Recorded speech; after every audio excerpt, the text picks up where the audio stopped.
Pilar, me encuentro en el Hospital Pereira Rosell con el director justamente del centro pediátrico aquí del Pereira Rosell, con Álvaro Galeana, para conocer un poco la situación referida a la meningitis en el país, por cierto, preocupación que hay justamente por esta enfermedad. Galeana, gracias por recibirnos. Bueno, primero un estado de situación le pido justamente sobre la meningitis en este momento en el país.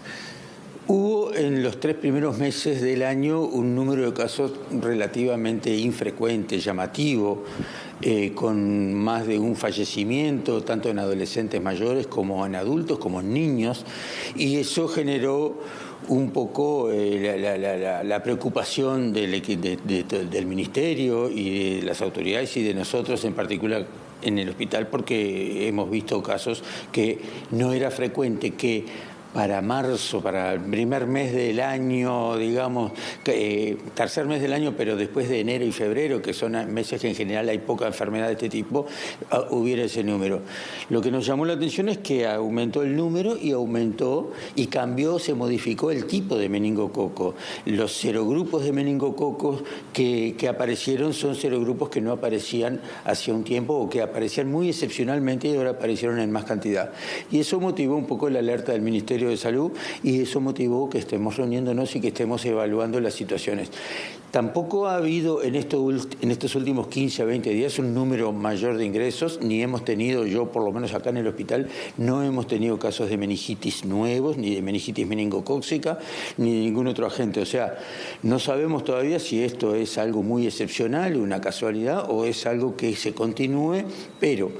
que haya más casos siempre nos preocupa y siempre es una alerta, y que haya diferentes serogrupos de meningococo siempre nos preocupa y es una alerta, y por eso un poco se está discutiendo con el Ministerio si se van a tomar medidas vinculadas a prevenir o qué hacer.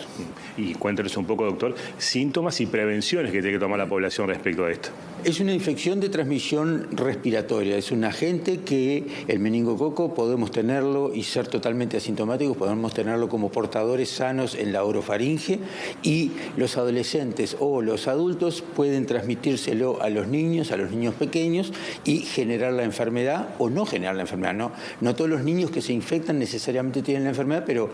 ¿cuál es el gran temor? El temor es que cuando tienen la enfermedad puede ser una enfermedad con fiebre, síndrome meningio, una meningitis, o puede ser un cuadro febril con algunas lesiones y después mejora, o si se trata y se diagnostica mejora, o puede ser en pocas horas una enfermedad progresiva, grave, que cuesta a veces hacer el diagnóstico e implica que un niño que estaba bien a las 8 de la mañana puede estar en el CTI grave a las 4 o 5 de la tarde porque ha progresado muy rápidamente, y entonces es un verdadero desafío para los médicos en general, para los pediatras en particular, lograr diagnosticar y detectar la posibilidad de que eso se trate de una enfermedad meningocóxica, porque puede ser una enfermedad grave y mortal. ¿Y hay nada que decir respecto a la vacunación?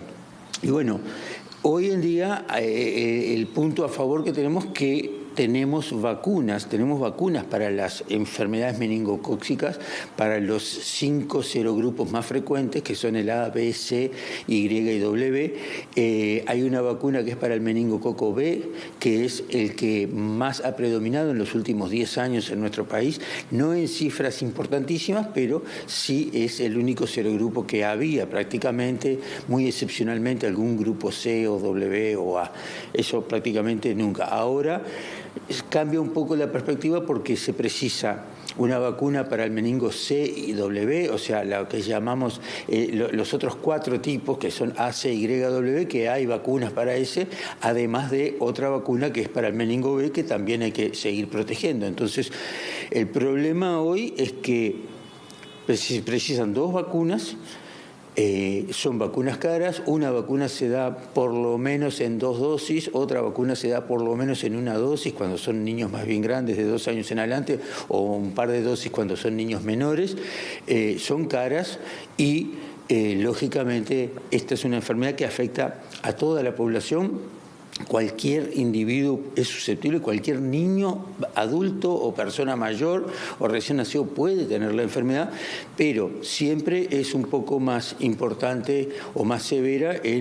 o con más posibilidades de infectarse los niños que viven en condiciones más difíciles, donde se fuma. El humo de cigarrillo es un antecedente importante. Donde se fuma es más posible ser portador y transmitir el meningococo y generar la enfermedad. El hacinamiento, las malas condiciones, las condiciones de temperatura, de alimentación, siempre hacen que un niño sea más susceptible si desde el punto de vista social es más desfavorecido. Y las vacunas y su costo puede ser uno de los temas que esté en la agenda en la reunión con las autoridades del Ministerio. Por supuesto, siempre el tema central es que los presupuestos siempre son finitos, entonces son eternos, no son infinitos, y la discusión siempre es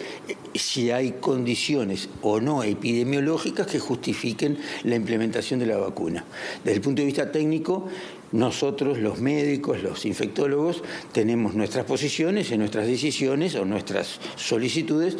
pero no somos los últimos que han decidido. Los últimos en decidir son las autoridades que manejan el presupuesto, porque esto naturalmente tiene un costo en dinero y es un costo importante. Y brevemente, para terminar, Galeana, conocer un poco la situación de Pereira Rosell respecto a este momento, bueno, históricamente difícil respecto al dengue en Uruguay, ¿no? Es un tema realmente importante, no es un tema, por lo menos hasta ahora, que haya afectado particularmente a la población pediátrica. Nosotros hoy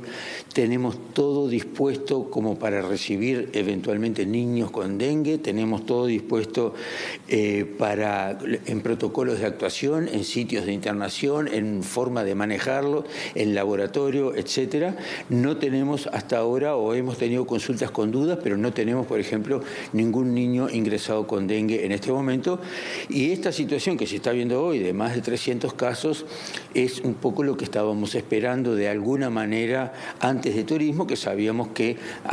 después de la semana de turismo probablemente fueran a aumentar los casos, porque lógicamente hay más gente que viene, hay mosquitos. El gran problema es que habiendo mosquitos de dengue vienen más personas infectadas del exterior, y a su vez ya prácticamente no es tan interesante saber si